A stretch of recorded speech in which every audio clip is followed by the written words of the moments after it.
Ibihe byiza nshuti bakunzi ba Intoke Rwanda, mwebwe mubana natwe mu biganiro tubakorera bya buri munsi babigaruka ku nkuru zigiye zitandukanye. Mu karere ka Bugesera umugabo yishe umugore we nyuma y'uko bari bamaze gutera akabariro mu rutoki babikoreragamo. Mu karere ka Bugesera mu murenge wa Mayange mu kagari Kambyo mu mudugudu wa Cyaruhira haravugwa umugabo ukurikiranyweho kwica umugore babanaga n'umugabo n'umugore nyuma yo kurangiza gukora igikorwa cyo gutera akabariro mu rutoki nk'uko byemezwa n'abaturage baturanye.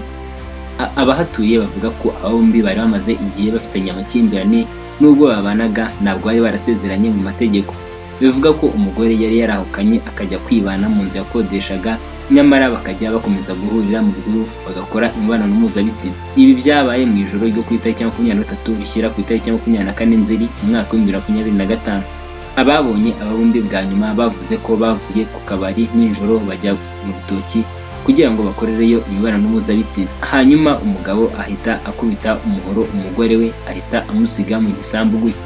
Umurambo we waje kuboneka ku bukeye bwaho. Bivuga ko umugabo ubwe yahise ajya kwishyikiriza ibiro bya RIB biherereye i Nyamata afite umuhoro yakoresheje yica umugore we. Hari amakuru avuga ko uyu mugabo yari asanzwe afite umugambi wo kwica uyu mugore, ndetse imiryango yombi yari ibizi kuko kenshi yajyaga abyigamba.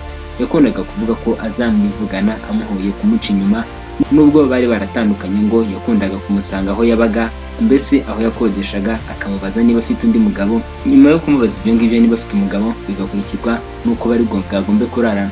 Aba bombi bari bafitanye abana babiri. Reka ngushimire wowe wanye nanjye kuva ku ntangiriro kugera ku musozi. Kandi niba bwa mbere ugeze kuri Intoke Rwanda, ndagusaba ko wakora subscribe ubundi ukajya ubana natwe ibiganiro tubakorera bya buri munsi. Kamubwira ngo icyo ugomba kumenya kandi ukazirikana nuko twifuriza kugira ibihe byiza.